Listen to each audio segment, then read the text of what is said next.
결전의 날이 다가오고 있습니다. 영원한 멸망으로 가는 영혼을 구원의 길로 이끌기 위해서 기도하고 수고와 헌신을 아끼지 않는 여러분들을 축복합니다. 영원한 멸망을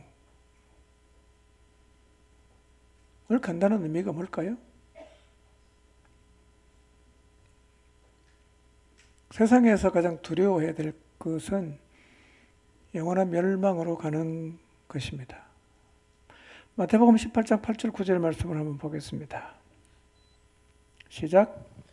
만일 내 손이나 내 발이 너를 범죄하거든 찍어내 버리라. 장애인이나 다리 저는 자로 영생에 들어가는 것이 두 손과 두 발을 가지고 영원한 불에 던져지는 것보다 나으니라. 만일 내 눈이 너를 범죄하거든 한눈으로 영생에 들어가는 것이 두 눈을 가지고 지옥불에 던져지는 것보다 나으니라. 다소 센 말씀이죠. 자, 여러분 이 말씀을 읽으면 어떤 생각이 드시나요? 읽으면 열심히 전도해야겠다 그런 마음 드십니까?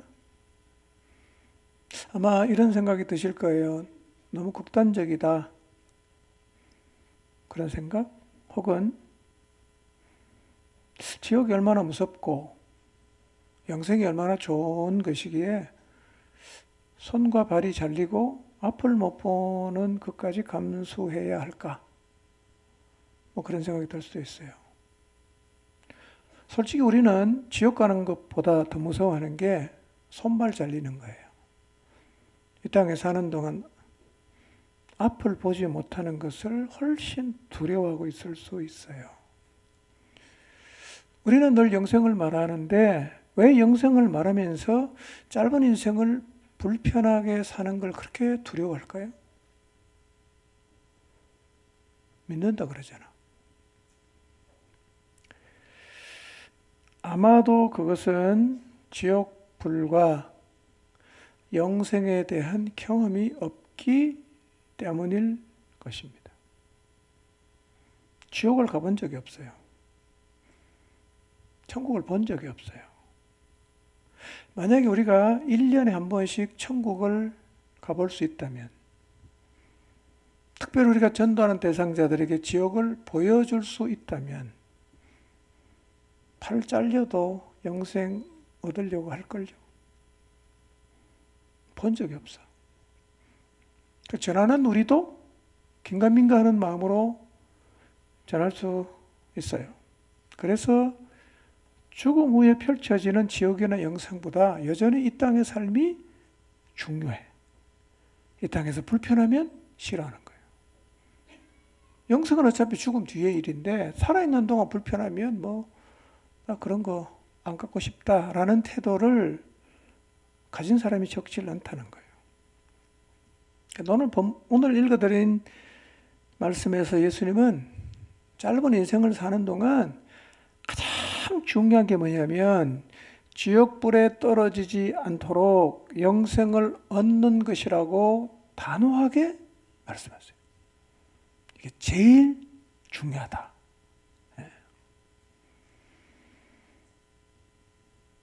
믿으시기 바랍니다. 영생 얻는 게 가장 중요하지요. 그래서 우리가 지옥 가는 영혼을 구원하는 일에 이렇게 열심을 내는 것입니다. 그러나 한 영혼을 구원해서 영원한 생명의 자리에 들어가게 하는 일을 주도하시는 분은 성령님이시고, 그런 의미에서 119도 성령님이 주도하십니다. 그 성령께서 역사하셔서 오순절의 기적과 고넬료의 집에서 일어났던 그 놀라운 기적을 허락하시도록 마지막까지 믿음으로 기도하시기 바랍니다. 아멘. 네. 지난주 말씀 잠깐 복습합니다. 설교 제목 읽어보겠습니다. 시작. 사실은 오늘 말씀과 지난주 말씀은 쭉 연결되는데요. 믿음의 길을 가다 보면 그 믿음의 길을 벗어나게 하는 것들이 많은데, 바울이 첫 번째로 가장 많이 경계한 게 뭐였어요? 거짓교사였어요. 거짓교사. 이 잘못된 가르침이 너무 무섭거든요. 그리고 지난주 말씀에서는 거짓교사뿐만 아니라 우리를 믿음의 경주로에서 이탈하게 하는 일들이 있다고 쭉 얘기를 하는데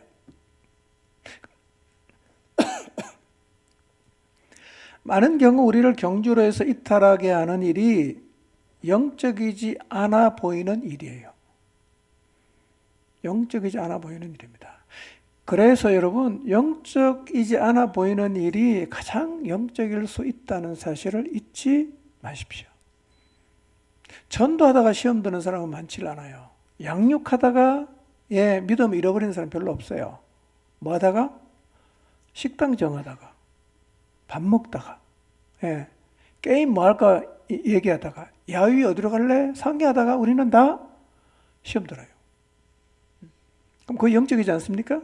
사실은 우리 내면에 있는 영적인 모습이 그 일상에서 드러나는 거죠.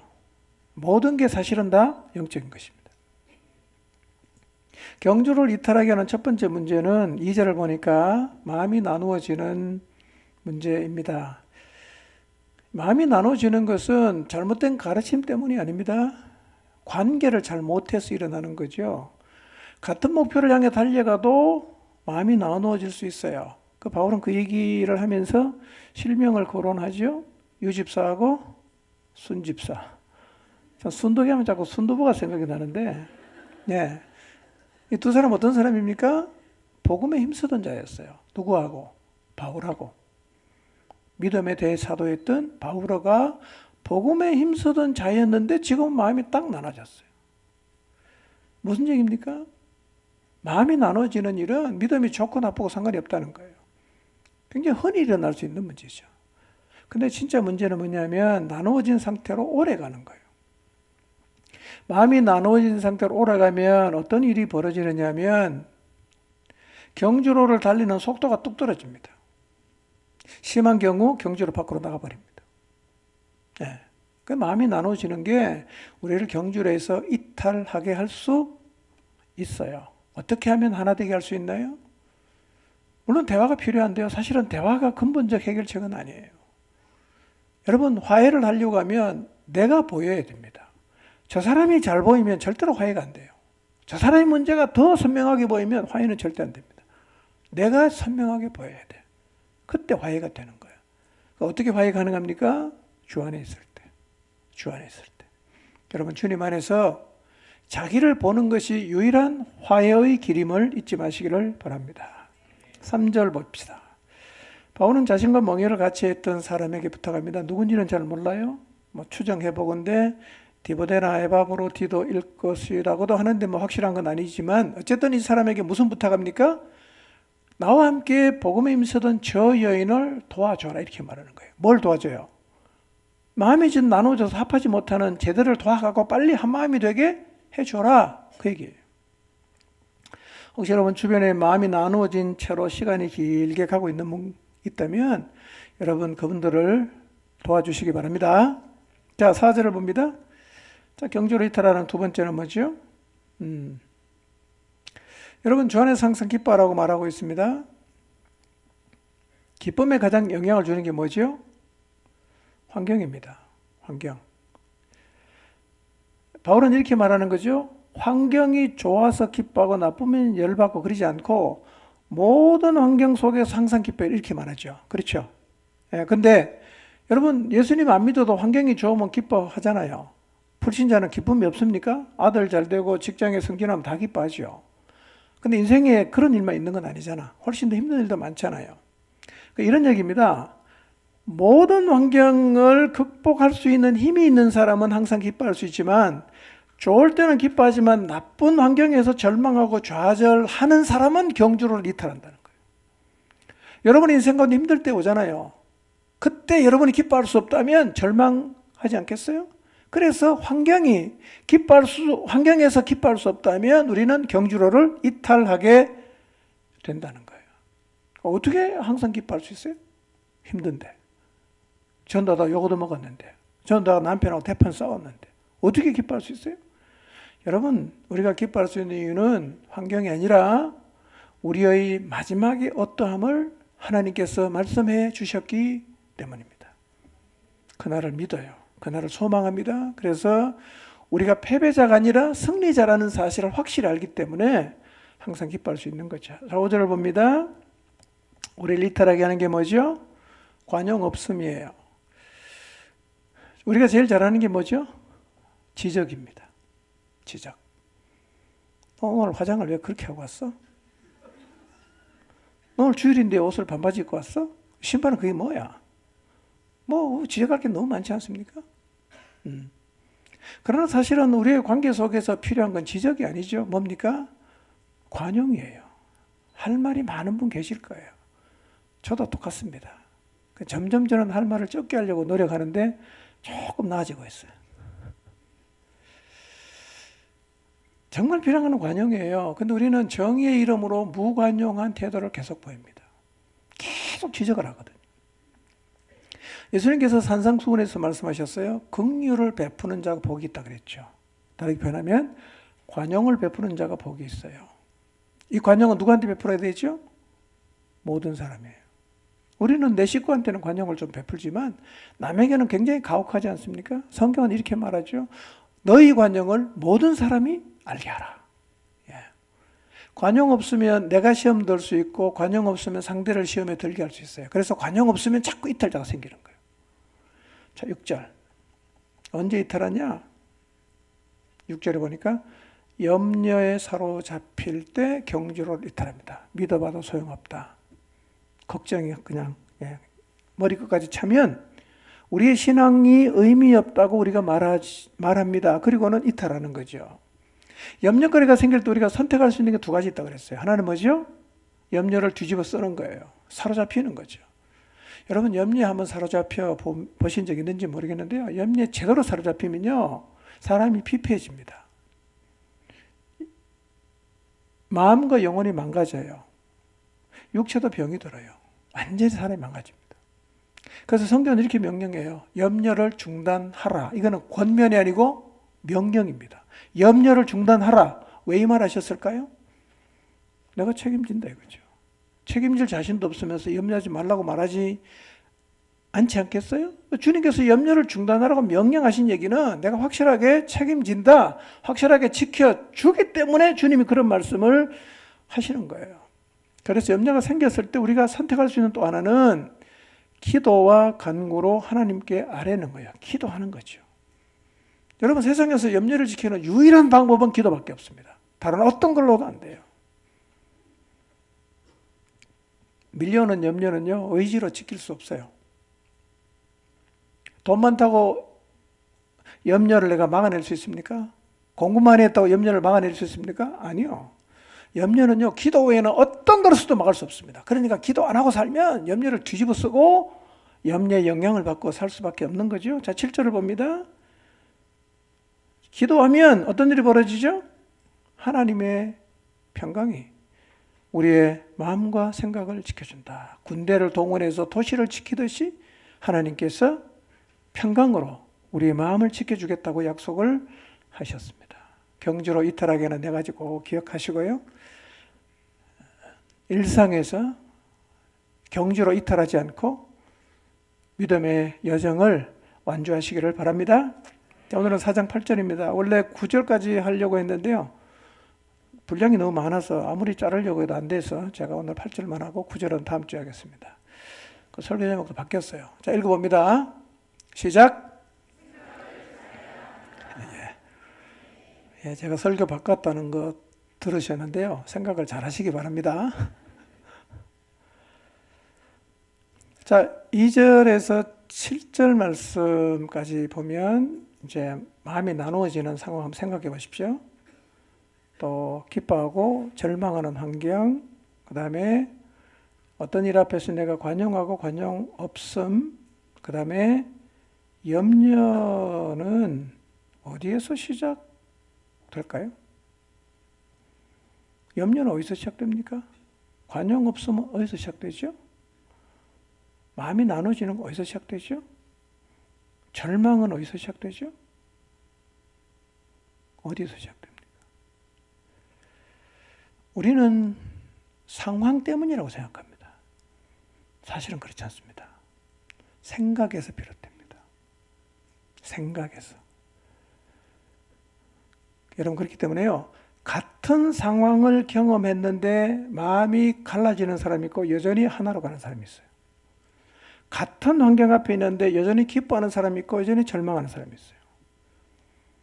같은 상황이 있는데 관용하는 사람이 있는가 하면 정죄하는 사람이 있어요. 같은 상황이 있는데 염려하는 사람이 있는가 하면 평강을 누리는 사람이 있어요. 왜 이럴까요?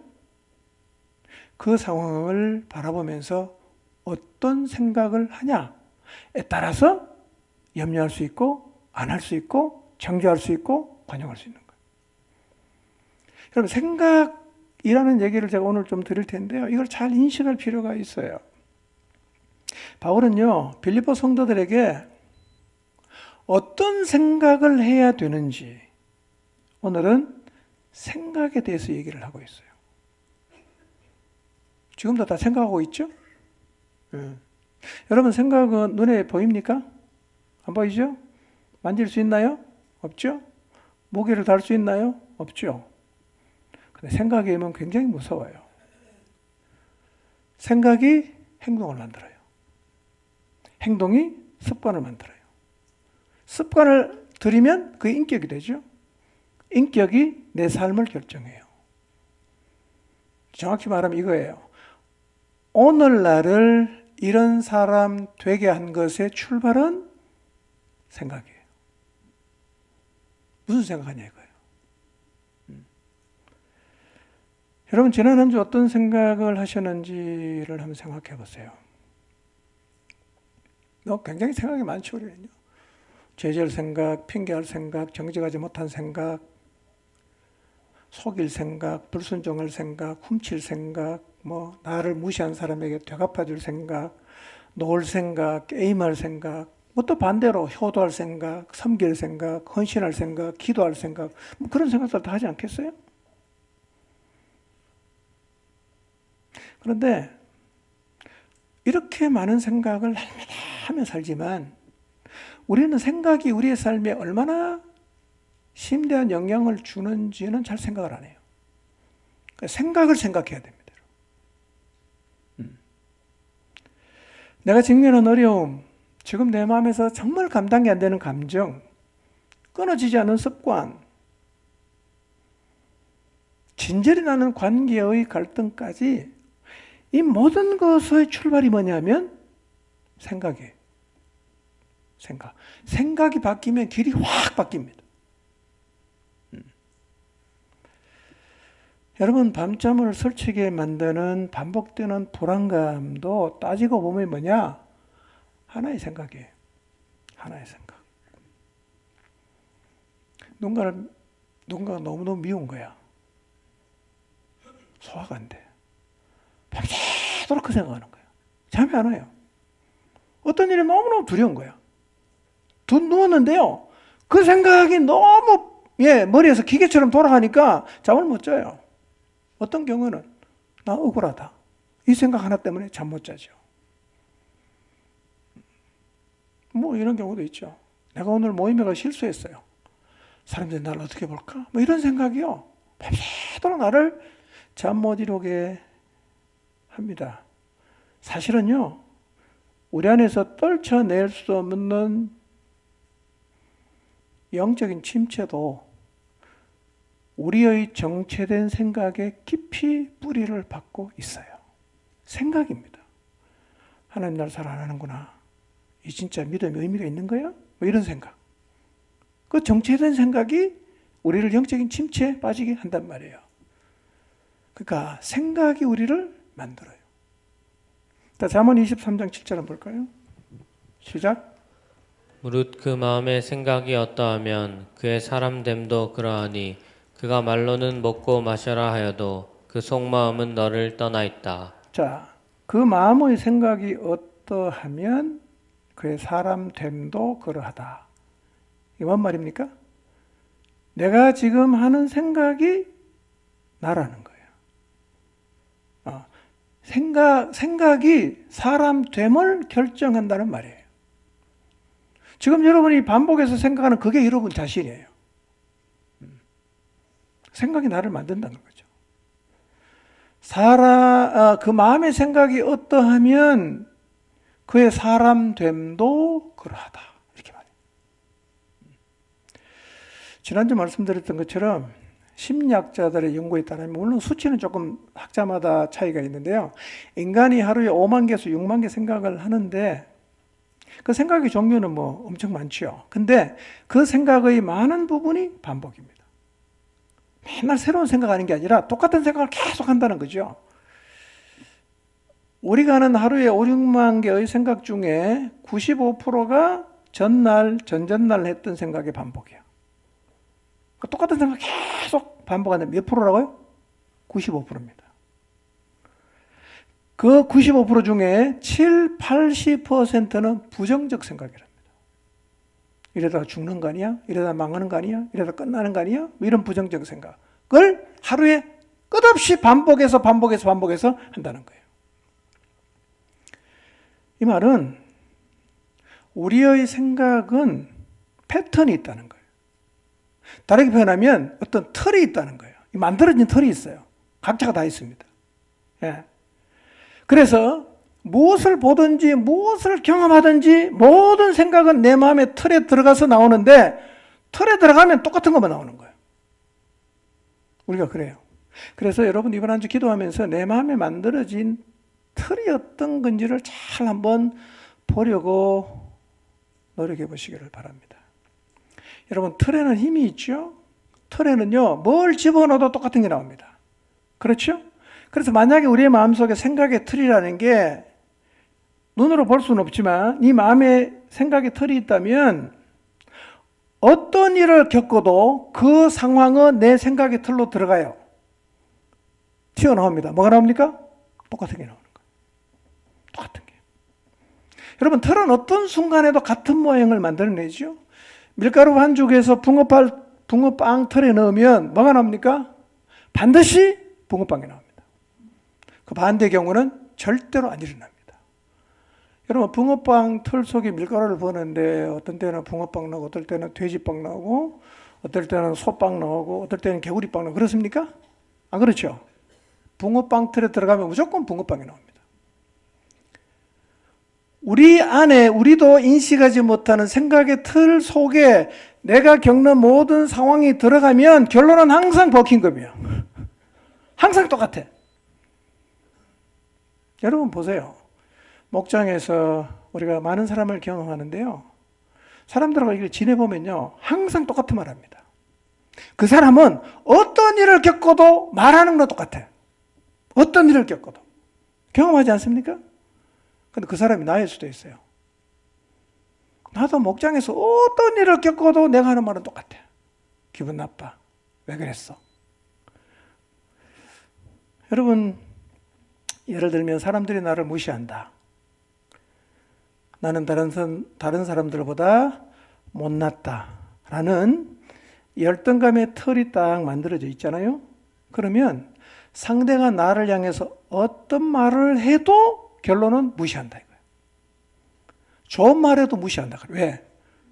내가 사실은 그런 거 갖고 없는데 나를 그 뭐라 그러죠? 그 무슨 위로한다고. 위로한답시고 나한테 그런 말한 게 기분이 나쁜 거예요. 좋게 말해도 무시했다. 나쁘게 말하면 또 무시했다. 어떤 말을 해도 결론은 똑같아.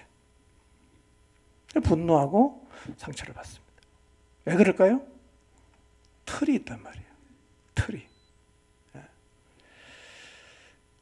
그러니까 조준이 잘못된 총을 쏘면요. 아무리 정조준해도 삐딱하게 갑니다. 여러분들 총신이요. 굽어있다고 생각해봤어요. 그럼 제대로 맞겠어요? 안 맞겠죠. 생각에 틀이 삐뚤어져 있으면요. 아무리 머리가 좋고 똑똑해도 결론이 항상 잘못돼요. 그래서 이 마음의 틀이 망가진 사람은 결국 삶이 망가집니다. 이 생각의 틀은 어떻게 생기냐? 이 생각의 틀은요. 자라면서 만들어져요. 어린 시절 가정의 영향을 참 많이 받습니다. 여러분, 그래서요, 긍정적인 가정에 자란 사람은요, 무슨 말을 해도 긍정적이에요. 어떤 환경에 가도 긍정적으로 말합니다. 반대 경우도 있죠. 그래서 가정 안에서 반복된 상처나 충격적인 경험을 하면 우리도 모르는 사이에 생각이 이렇게 삐뚤어져요. 나도 모르게 삐뚤게 자꾸 나와요. 예. 여러분, 노예 근성이라는 틀을 갖게 된 이스라엘 백성은요, 광야를 지나는 동안 늘 그 노예 근성의 틀로 생각하는 거예요. 출애굽했어요. 자유인이 됐어요. 근데 그 틀은 그냥 있는 거예요. 하나님이 그 노예 근성의 틀을 바꾸는데 몇 년 걸렸어요? 40년 걸렸습니다. 잘 안 바뀐다는 거죠. 그런데 출애굽하고도 오랫동안 노예 근성이라는 틀이 바뀌지 않았던 이스라엘 백성의 문제는 오늘 우리에게도 똑같이 있다는 거예요. 예수님 믿고 새 사람 됐어요. 몇 달 동안은 너무나 변화된 삶을 살았는데 믿기 전에 형성된 왜곡된 생각의 틀의 영향을 계속 받으니까요. 예수님 믿고 10년 되고 20년이 돼도 아직도 그 틀을 가지고 사물을 대하고 사람을 대하고 있을 수가 있어요. 그 시간이 좀 걸립니다. 중요한 건 일단 틀이 있다는 걸 봐야 돼요. 여러분, 나이 40에 집에서 여러분의 부모님이 술 먹고 두들겨 부수고 그 다음에 사람한테 구타를 하고 막 이렇게 가정을 힘들게 한 아버지가 60이 되니까 갑자기 좋아집니까? 70이 되면 좋아집니까? 더 나빠집니다. 좋아지는 방법 딱 한 개밖에 없어요. 예수님을 제대로 믿고 헷가닥하지 않는 한에는 변하지 않는데, 그 무슨 얘기냐면 이 생각의 틀은요 저절로 안 바뀐다는 거예요. 그 틀대로 항상 가기 때문에. 여러분, 우리가 반복해서 실패하는 이유가 뭔지 아세요? 반복해서 잘못된 생각을 한단 말이에요. 95%가 똑같은 생각 반복이라고 그랬잖아. 왜 반복이 실패하냐? 생각을 똑같이 계속하기 때문에 결과가 항상 똑같다는 거예요. 그러니까 우리가 하는 생각의 95%가 반복된 생각이라면 잘못된 생각도 뭐 하고 있어요? 반복할 거잖아. 그래서 내 삶이 반복해서 우울하다, 반복해서 힘들다, 반복해서 희망이 없다, 반복해서 어둡다, 는 생각을 만약에 여러분이 하게 된다면 이 생각의 틀을 한번 생각해 보셔야 돼요. 왜 내가 자꾸 이런 쪽으로만 생각하지? 이 틀을 확 깨버리면요 전혀 다른 세상이 보입니다. 여러분. 전혀 다른 세상이 보여요. 하나님은 우리가 그렇게 살기를 원한단 말이에요.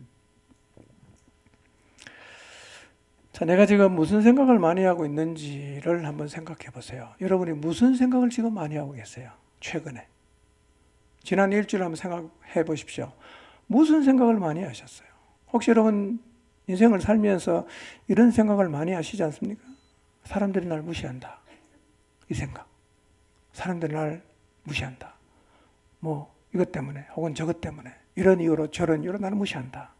아니면 사람들이 나 같은 인재를 몰라준다. 뭐 그런 생각. 꽤 있더만요. 나 같은 보석을 이 교회는 잘 몰라준다고. 아니면 여러분의 마음속에 어떻게 하든지 간에 더 많이 가지려는 이 탐욕스러운 생각을 혹시 계속하고 계십니까? 아니면 가만히 앉아있으면 젊은 사람이 많으니까 어떻게 하면 인생을 쾌락을 즐기고 즐겁게 살까? 이 생각을 늘 하고 계십니까? 아니면 나의 미래를 걱정하고 계십니까? 뭔가 반복하고 있는 생각이 있을 거예요. 우리 인생이요 계속해서 혼란과 어려움 속에 있는 것은요 지난 세월 동안 잘못된 생각의 패턴을 고수해 왔기 때문일 수가 있어요. 여러분, 생각이 안 바뀌면 인생이 안 바뀝니다. 기억하십시오. 생각이 안 바뀌면 인생이 안 바뀝니다. 근데요, 생각하라는 말이 신약 성경에서 35번 나옵니다. 그런데 그 중에 34번을 누가 썼냐면 바울이 썼습니다. 무슨 얘기일까요? 바울은요, 이 땅에 살면서 하나님의 백성으로 살아가기 위해서 생각이 얼마나 중요한지를 알고 있다는 얘기입니다. 성령께서 깨닫게 해주시겠죠. 이 생각이 정말 중요하구나. 이걸 바울이 알고 있어요. 어떤 책에 있는 질문을 제가 따왔는데요. 한번 두 가지 질문을 숙고해 보시길 바랍니다. 첫째, 잘 생각해 보십시오. 나는 어떤 사람이 되어가고 있는가? 나는 어떤 사람이 되어가고 있는가? 이 말은 어떤 생각을 계속하고 있느냐는 질문입니다. 나는 어떤 생각을 계속하고 있는가? 많은 사람이요, 자신이 지금 어떤 생각을 하는지를 깊이 생각을 안 해요. 되는 대로 생각합니다. 그리고 드는 생각을 따라 살아요. 그러니까 결국은 내 안에 이미 형성되어 있는 틀이 있다는 걸 모르니까 그냥 그 틀을 따라 계속 이제 생각을 하게 된다는 거죠. 어떤 사람이 되어가고 있는 것 같아요? 생각하는 대로 여러분이 그런 사람이 돼요. 두 번째 질문입니다. 나는 그런 사람이 되고 싶은가? 우울한 사람 되고 싶습니까? 부정적인 사람 되고 싶습니까? 염려에 휩싸인 사람 되고 싶습니까? 피의식에 사로잡힌 사람 되고 싶습니까? 여러분, 나는요, 내가 지금 생각하는 그 사람이 돼요. 여러분이 생각하는 그런 사람 되고 싶습니까? 어떤 사람 되고 싶으세요? 밝은 사람 되고 싶지 않습니까? 소망이 넘치는 사람 되고 싶지 않습니까? 기뻐하는 사람 되고 싶지 않습니까? 평강을 누리는 사람 되고 싶지 않습니까? 어떻게 하면 될까요? 생각을 바꿔야 돼요. 생각. 지금 제가 인문학 강의하는 게 아니에요. 자, 우리는 거의 초단위로 생각을 하는데, 그리고 그 생각을 따라 아무 생각 없이 살아가고 있을 수 있는데, 어떤 생각을 하며 살아야 될까 하는 거예요. 어떤 생각을 하며 살아야 되냐. 그 얘기를 오늘 8절에서 바울이 하고 있어요. 8절을 다시 한번 볼까요? 자, 읽지 않겠습니다. 시간 없어서. 자, 바울은 여기서 우리가 생각해야 되는 6가지를 말하고 있어요. 물론 우리가 살면서 생각해야 될 게 꼭 이 6가지만은 아니지만, 그러나 오늘 바울이 지금 하고 있는 얘기는 굉장히 의미가 있는 얘기들입니다. 그리고 맨 끝에 보면 이렇게 말하죠. 무슨 덕이 있든지 무슨 기림이 있든지 이것들을 생각하라 이렇게 말해요. 앞에 6가지 생각할 걸 얘기하고 맨 끝에 가면 무슨 덕이 있든지 무슨 기림이 있든지 이것들을 생각하라 이렇게 말을 해요. 덕이 뭐죠? 여기서 말하는 덕은요, 도덕적으로 뛰어난 것 혹은 탁월한 것을 의미하고요. 기림이 뭐냐면 칭찬이라는 말이에요. 그러니까 이런 말입니다. 하나님은 우리에게 최고의 선을 행하고 칭찬받으며 살 마음을 심어 놓았다는 거예요. 우리 양심 안에 심어 놨어요. 우리 마음 안에 심어 놨어요. 그 문제는 뭐냐? 이 육적인 생각, 거짓된 생각이 난무한 세상에 살다가 보니까 이게 잘 안 되는 거예요. 그러니까 이 거짓된 생각이 가득한 이 세상에 살면서 그 생각을 다스려서 무슨 하나님이 계획한 대로 덕을 세우고 칭찬을 받는 삶을 어떻게 하면 살 수 있냐? 이런 걸 생각하라. 그 6가지를 얘기하고 있는 거예요. 바울이 지금요, 이것들을 생각하라고 권면하는 이유는 우리가 생각하는 대로 행동하게 된다는 걸 알고 있기 때문이에요. 앞에서도 말씀드렸지만 바울은 생각이 한 사람의 인생에 어떤 영향을 미치는지를 깊이 깨달은 것 같아요. 생각이 중요하구나. 그래서 바울은 생각하라는 말을 34번 합니다. 여러분, 어떤 상황을 만났느냐보다 더 중요한 것은요, 그 상황을 어떻게 생각하느냐 하는 거예요. 여러분 보세요. 똑같은 상황을 만났는데 거기서 평화를 누리는 사람이 있고요, 거기서 완전히 주저앉아 버리는 사람이 있습니다. 상황은 똑같아요. 뭔 차이입니까? 생각의 차이란 말이에요. 여러분, 목장 안에서도 사건이 딱 벌어졌어요. 사람마다 반응이 다 달라요. 괜찮아 이런 사람인데 우리 끝났다 이렇게 말하는 사람도 있단 말이에요. 무엇이 그렇게 행동하게 만듭니까? 내 속에 있는 생각이에요.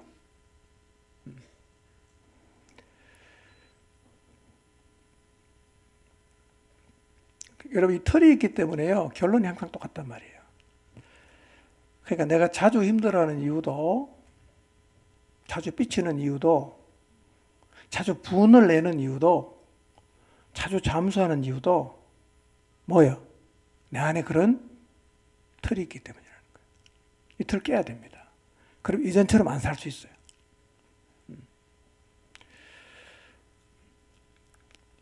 바울은요, 상황 앞에서 보인 반응이 우리와는 달랐어요.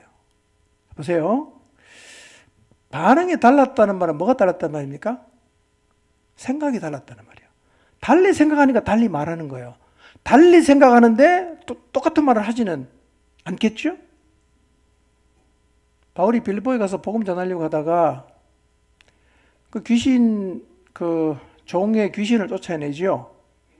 사실은 잘못한 게 하나도 없어. 근데 붙잡혀가서 옷 벗기고 매를 많이 맞았어요. 깊은 감옥에 갇혔어요. 자, 기쁘고 행복한 상황입니까? 억울하고 힘든 상황입니까? 억울하고 힘들죠? 근데 사도행전 16장 그 기록을 쭉 읽어보면요, 바울은 거기서 힘들고 억울하다고 말하지 않아요. 그리고 자기를 억울하게 때렸던 자들을 향해서 분노하거나 원한을 품지도 않았어요. 이 말은 무슨 얘기입니까? 바울은 그런 일을 겪으면서도 그런 생각을 안 했다는 거예요. 생각을 안 했다는 거죠. 인간이 아닙니까? 물론 처음부터 그런 생각이 들지 않은 건 아닐 거예요. 육을 갖고 있으니까 힘들면, 어려우면 불평이 생기고 원망하게 되는 게 당연하지만 바울은 어떻게 그 생각을 안 했을까요? 그런 생각이 확 밀려왔겠죠. 그러나 바울은 생각의 출처를 알아요. 생각한다는 의미를 알아요. 어떻게 했을까요? 밀어내고 끊어내는 거예요. 밀어내고 끊어냈다는 거예요. 그리고 생각을 달리한 거예요. 자, 여러분, 우리도요, 바울처럼 어떤 상황 앞에 딱 서잖아요. 여러분의 마음 안에 있는 틀이 있는데 그 틀을 따라가면 여러분 절대로 변하지 않습니다. 의지를 갖추세요. 왜 내가 이 생각하냐? 의미와 출처를 생각하고 밀어내고 끊어내야 됩니다. 그러면 달리 생각할 수 있어요. 달리 생각하면 달리 말할 수 있는 거예요. 그러면 내 인격이 바뀌게 돼 있어요. 사단은요, 끊임없이 우리 안에 생각을 집어넣어요. 왜냐하면 사단 인간을 조정하는 방법이 뭐냐면 생각을 집어넣고 조정하거든요. 미워하는 생각을 확 집어넣어놓고 싸우게 만드는 겁니다. 하나님 우리 보고 뭘 하라고 말씀하시냐? 항상 기뻐하라, 쉬지 말고 기도하라, 범사에 감사하라. 예. 우리가 그 말씀을 기억하고 그 생각을 받으면 되는데요. 이 상황 앞에 서면 이게 안 되고 왜 자꾸 불평하고 원망하고 미워하느냐면 틀 때문에 그렇단 말이에요. 틀이 탁 만들어져 있어요. 여러분, 생각을 받아들이면 반드시 행동하는 자리까지 나가요. 생각을 받아들이면, 생각에 동의하면 행동까지 하게 돼 있어요. 자, 요한복음 13장 2절 봅니다. 시작. 마귀가 벌써 시몬의 아들 가룟 유다의 마음에 예수를 팔려는 생각을 넣었더라. 자, 마귀가 생각을 넣어주잖아요. 유다가 끊었습니까? 못 끊죠. 어떡합니까? 예수님 잡으러 가잖아요. 생각을 못 끊으니까. 창세기 4장 7절을 보면 하나님께서 가인에게 말씀하십니다. 죄가 문에 엎드려 있고 죄가 너를 원하지만 너는 죄를 다스리라. 여러분, 죄가 가인을 어떻게 지금 다스리고 있어요? 생각을 통해 다스리는 거예요. 이미 죄가 사단이 가인의 마음에 집어넣은 생각이 뭐냐면, 야, 네 동생 들로 데리고 나가서 죽여라. 그런 생각을 넣었단 말이야. 근데 가인이 그걸 못 꺼내낸단 말이에요. 그걸 뭐라고 말합니까? 동생한테 말합니다. 야, 우리 들로 가자. 가서 죽여버렸어요.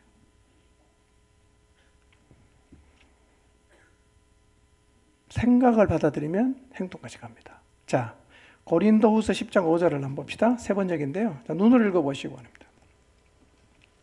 하나님 아는 지식에 대항하는 온갖 교만한 생각을 물리쳐라. 모든 생각을 사로잡아 그리스도에게 복종시켜라고 말을 하는데요. 이런 얘기입니다. 바울은 사단이 인간을 어떻게 움직이는지 루트를 알고 있단 말이에요. 어떻게 인간을 사단이 움직이는지를 알고 있어요. 그러니까 어떻게 하라는 거예요? 하나님 아는 지식에 대항하는 교만한 생각을 물리쳐라는 거예요. 물리쳐라. 모든 생각을 사로잡아서 그리스도에게 복종시켜라. 그러면 생각이 바뀌면 삶이 바뀐다는 거예요.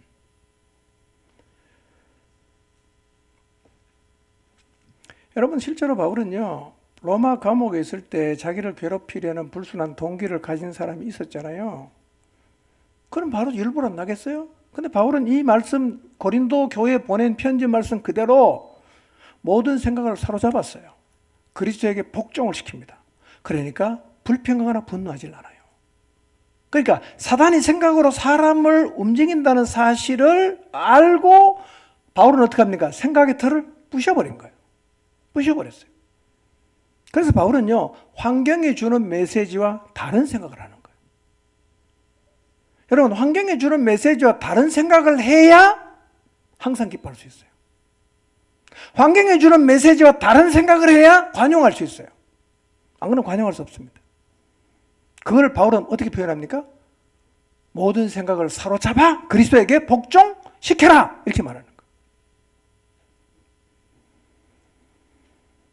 바울은 거짓 교사들의 문제와 분열의 문제를 겪고 있는 빌립보 교회 성도들에게 말하는 거예요. 너희도 나처럼 모든 생각을 사로잡아 그리스도에게 복종시켜서 사단이 끄는 대로 끌려가지 말라, 그렇게 말하고 있는 거예요. 자, 지금 우리는 어떤 생각을 하고 있을까요? 바울은 모든 상황 앞에서 드는 생각을 사로잡아서 그리스도에게 복종시키기 위해서 해야 되는 생각 6가지를 말해요. 그래서 생각하라 그러죠? 여기서 말하는 이 생각하라는 말의 의미는 이거예요. 스쳐 생각하라, 그런 말이 아니고요, 깊이 생각해보라는 거예요. 사색해보라는 거예요. 여러분, 성경은 우리를 어떻게 움직입니까? 생각이에요. 사탄은요? 생각이에요. 그러니까 생각 없이 우리에게 드는 생각을, 내가 갖고 있는 생각의 틀을 따라 가지 말고, 생각이 들면 출처가 어디냐 이거예요. 사탄이냐 성경이냐 구분하라는 거예요. 깊이 생각하라는 거예요. 그리고 사탄이 주는 생각이면 다 복종시키라는 거예요. 그리스도 앞에. 모든 상황 앞에 생각해야 되는 6가지. 오늘 짧게 말하지만 한번 이 말씀 계속 생각해 보시기 바랍니다. 첫째는 무엇보다 무엇에든지 참된 생각을 해야 됩니다. 참된 생각은 뭐냐면 거짓말이 아니고 진실한 생각, 투명한 생각, 겉과 속이 똑같은 생각, 그걸 말하는 거예요. 우리가 한번 돌아보세요. 우리가 늘 참된 것을 생각합니까? 우리는 그런 생각보다는 이익이 되는 생각을 많이 하잖아. 속여도 거짓말해도 이익이 되는 쪽으로 생각을 참 많이 하죠. 우리는 참된 생각보다는 손해 안 볼 생각을 더 많이 하잖아. 그 바울이 말하는 거예요. 진실한 생각을 해라. 무엇에든지. 여러분, 지금 여러분이 서 있는 그 상황에서요, 진실한 생각을 하시기를 바랍니다. 자, 두 번째 해야 되는 생각은 뭐죠? 경건한 생각을 하라는 거예요. 경건. 이 경건이 사실은 참 한국말로 번역하기 어려운데요. 이렇게 이해하시면 쉽습니다. 존경받는 품위. 경건하라는 말은 존경받는 품이 있는 사람이 되라, 그런 뜻인데요. 어떤 상황 앞에 섰을 때 쉽게 분노하거나 천박하지 말고 품격 있게 좀 생각을 해라. 품격 있게 생각을 해라. 근데 우리가 갖춰야 될 대표적인 품격 중에 하나를 꼽으라고 하면 그게 뭘까요? 언어라는 거예요. 말. 여러분, 모든 상황 앞에서 여러분이 언어를 사용할 때요, 좀 깊이 생각하시고 품격 있는 언어를 사용하시기 바랍니다. 속상하고 힘들다고 그냥 경박하고 쌍스러운 말하고 비아냥거리고 비난하고 이런 언어가 아니라 품격 있는 언어를 사용하라. 여러분, 마음이 흔들릴 때 이 생각을 하시길 바랍니다.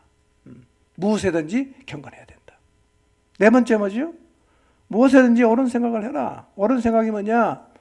공의로운 거, 정의로운 거, 공정한 것. 출애굽기 23장 3절을 보시면, 제가 읽진 않습니다. 보시면, 가난한 자의 송사라고 해서 편벽되이 두둔하지 말라 그랬죠? 무슨 얘기입니까? 우리 안에 어떤 정서가 있냐면, 가난한 사람은 좀 봐주고 싶은 정서가 있잖아. 그렇죠?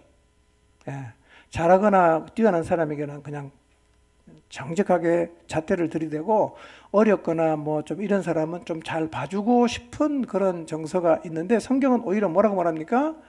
성경은요, 가난한 사람에 대해서 굉장히 배려를 많이 합니다. 그런데도 이런 말을 해요. 가난하다고 해서 편벽되이 두둔하지 말아라, 이렇게 말해요. 자, 이런 우리의 삶 가운데서 일어날 수 있습니다. 여러분 좋아하는 사람 있고 좀 덜 좋아하는 사람 있죠?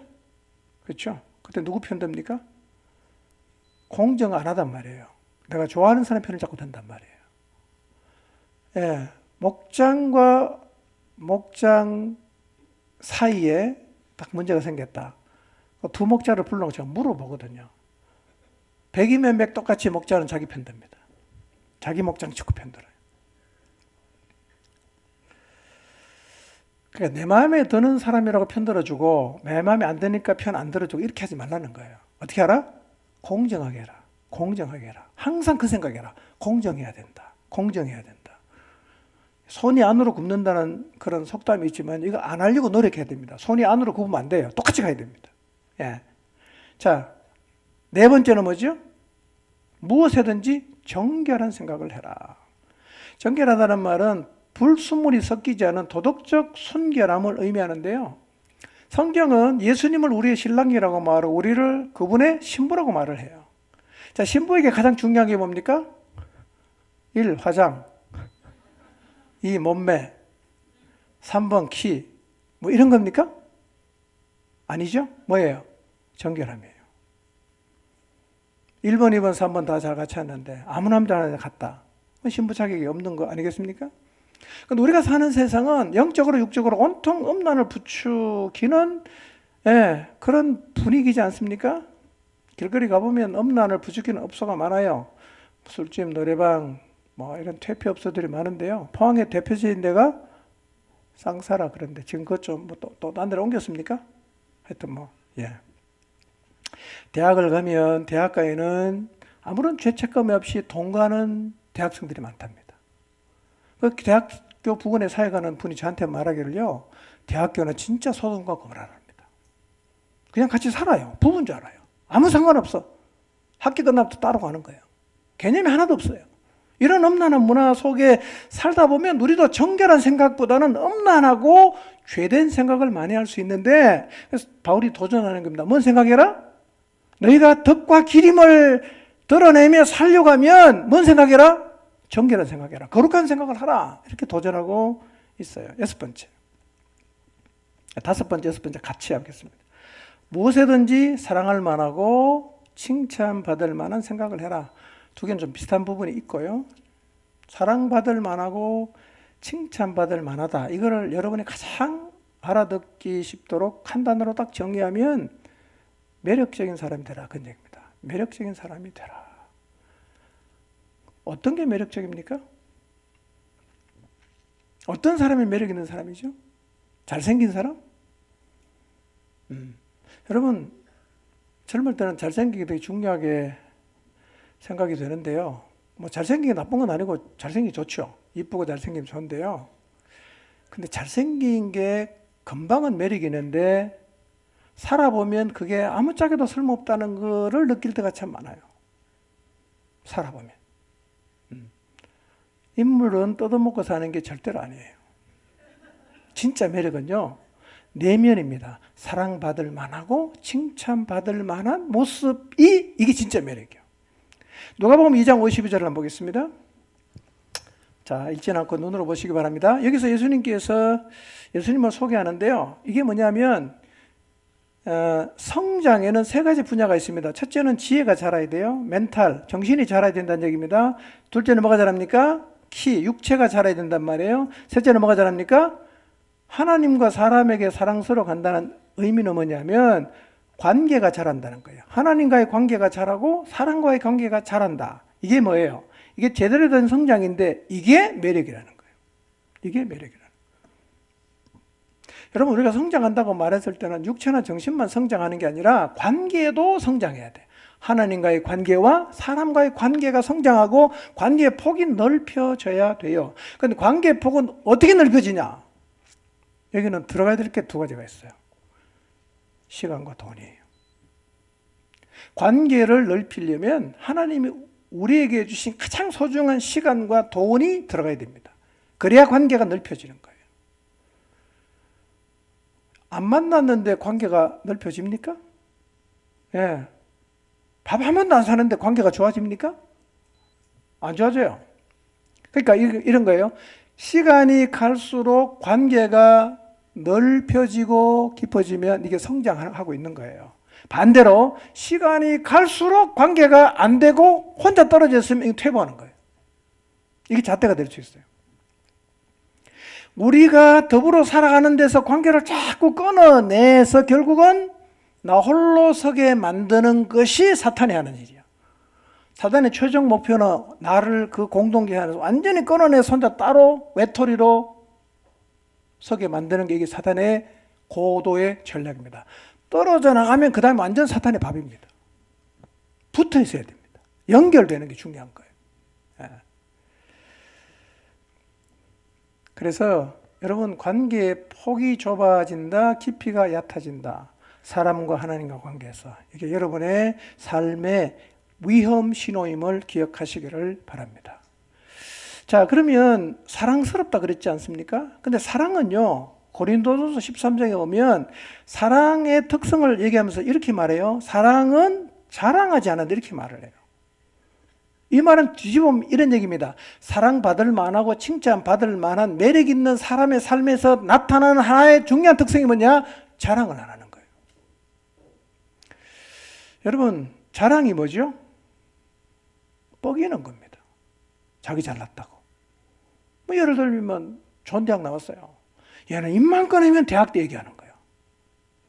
말만 꺼내면 대학 때 뭐 어쩌고 저쩌고 뭐 대학 때 이런 얘기 한단 말이에요. 그 소리 자꾸 들으면 듣고 싶어요? 듣기 싫어요? 듣기 싫죠? 주변에 어떤 사람이요. 나는 지금 차가 없어서 걸어 다니고 자전거 타고 다니는데요. 외제차를 보란 듯이 타고 다니고, 나는 10년 동안 죽도록 고생해서 이제 겨우 전셋집 들어갔는데요. 우리 아파트 뭐 50몇 평이다 그러고요. 별장 사는데 어쩌고저쩌고 이렇게 얘기하면 얘기하고 싶어요, 그 사람하고? 안 하고 싶죠? 아마 마주치고 싶지도 않고 말하기도 싫어지는데요. 근데 똑같은 경우에 사업 잘하고 돈도 많고 차도 좋은 차 타고 다니고 집도 여러 채 있는데요. 그 사람을 아주 좋아하고 그 사람이 잘 되는 것을 막 박수치면서 기뻐하는 사람이 있어요. 뭔 차이일까요? 한 사람은 뻐기기만 하고 한 사람은 흘려보내는 거예요. 이 차이입니다. 진짜 매력이 뭐냐? 하나님이 주신 것을 흘려보내야 돼요. 여러분, 저 사람이 많이 갖고 있는데 나한테 도움이 돼. 많이 가지면 도움을 더 많이 주는 거예요. 그러면 그 사람 잘 되면 기뻐할까요? 싫어할까요? 기뻐하죠. 그 사람은 돈이 있으면 밥도 잘 사주고 어릴 때 도와주기도 하고 별장에 있는 거 그냥 뻐기기만 하는 게 아니라 우리 친척하고 가서 놀 수 있도록 내주고 차도 같이 타고 다니고, 그러면요, 이 사람이 잘 되는 걸 다 기뻐합니다. 상대가 많이 갖고 있다고 다 싫은 게 아니에요. 상대가 많이 갖고 뻐기기만 하면 싫어합니다. 근데 이걸 흘려보내면 다 기뻐합니다. 그러니까 사랑은 뭡니까? 자랑하는 게 아니고 흘려보내는 거예요. 이게 뭐예요? 이게 매력이 있는 거죠. 그러니까 여러분, 축복의 통로로 살아가시기를 바랍니다. 이게 사랑받을 만한 것이고 이게 칭찬받을 만한 것이고, 이 사람이 매력적인 사람이에요. 매력적인 사람이 되야겠다, 이 생각을 늘 하며 살아가시기 바랍니다. 여러분이 축복의 통로로 서서 하나님이 주신 것 자꾸 쌓기만 하지 마시고 계속 이웃에게 흘려 보내시기 바랍니다. 여러분이 잘 되는 거 박수 안 치면 여러분이 잘못 살았다는 얘기입니다. 여러분이 잘 되는데 사람이 여러분이 잘 되는데 관심이 없다, 여러분 잘못 살은 거예요. 뭔 얘기냐? 나만이 살았다는 얘기죠. 근데요, 진짜 우리가 축복의 통로로 살면요, 내가 잘 되면 진짜 전심으로 같이 기뻐해 줍니다. 이게 어떤 사람이요? 이게 진짜 매력적인 사람이에요. 근데 사실은 교회도 그러해야 돼요. 하나님이 교회에 주신 것, 그건요, 그것이 무엇이든 우리도 축복의 통로가 되어서 흘러가게 해야 됩니다. 그게 사실은 매력적인 교회 아니겠어요? 그게 사랑스러운 교회 되는 게 아니겠어요? 우리도 생각해야 됩니다. 하나님이 우리에게 많이 주신 거 자랑하고 뻐기고 안 흘려보내면요, 사람들이 우리를 싫어하겠죠. 니 잘났다, 뭐 이렇게 말하지 않겠습니까? 그러나 우리가 축복의 통로가 돼서 많이 흘려보내면요, 우리 잘 되는 걸 위해서 더 많은 사람이 기도해 주지 않겠어요?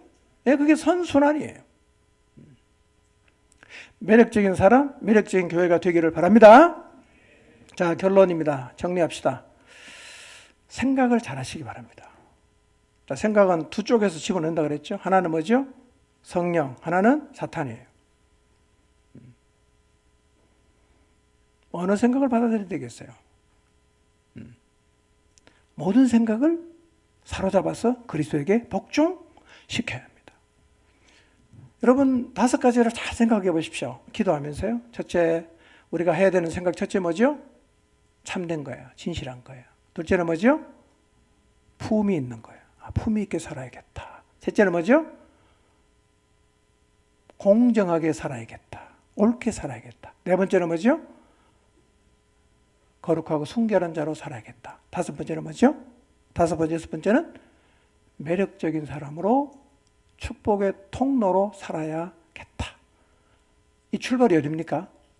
생각이에요. 생각에서 밀리지 마시기를 바랍니다. 여러분, 사단도 성령도 생각으로 우리를 움직인다는 사실을 절대로 잊지 마시고, 어떤 상황 앞에 서든지 간에 오늘 여러분이 서 있는 그 삶의 환경을 한번 생각해 보시길 바랍니다. 그냥 되는 대로 생각하지 마세요. 깊이 생각하세요. 그리고 내 안에 만들어진 왜곡된 틀 속으로 들어가서 나오지 않도록, 그 생각의 틀이 나를 지배하지 않도록 모든 생각을 사로잡아서 그리스도에게 복종시켜 나가기를 주님의 이름으로 축원합니다. 기도하겠습니다.